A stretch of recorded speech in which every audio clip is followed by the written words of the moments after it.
Question number 2. What was God doing before creation? By changing the word from universe to creation, you then assume creation, and then you proceed to answer the question that you asked rather than the question that I asked, making this whole entire answer somewhat of a straw man.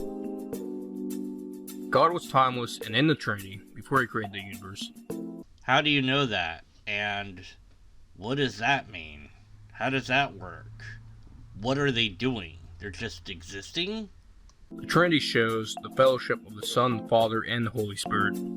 So if God was not in the Trinity, then it would show that he was not personal or all-loving, and show that he's not changeless.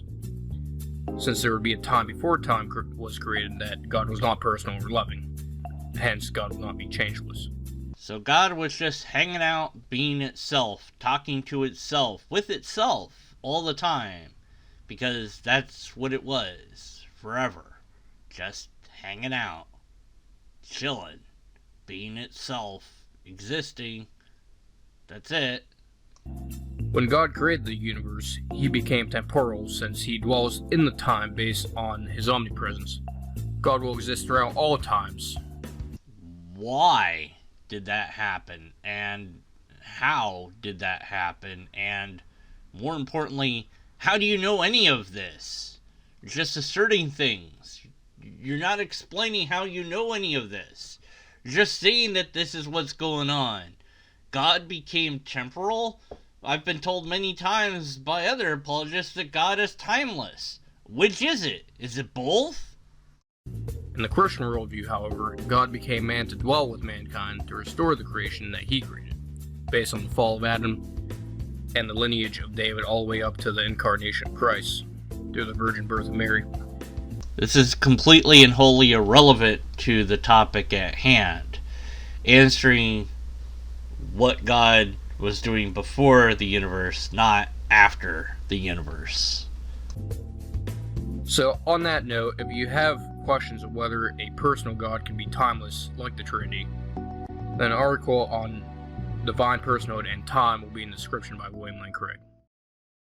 Does Craig actually provide any citations, studies, Bible verses, etc. that support his assertions? I doubt it. I've read Craig's pieces before, and he really doesn't do that. What would have been maybe an attempt at answering this was to say the majority of Christians believe this, or the majority of views are that, or here's Bible verses that suggest this or that. Of course, that wouldn't show that that is the answer, because you really can't do that with theology.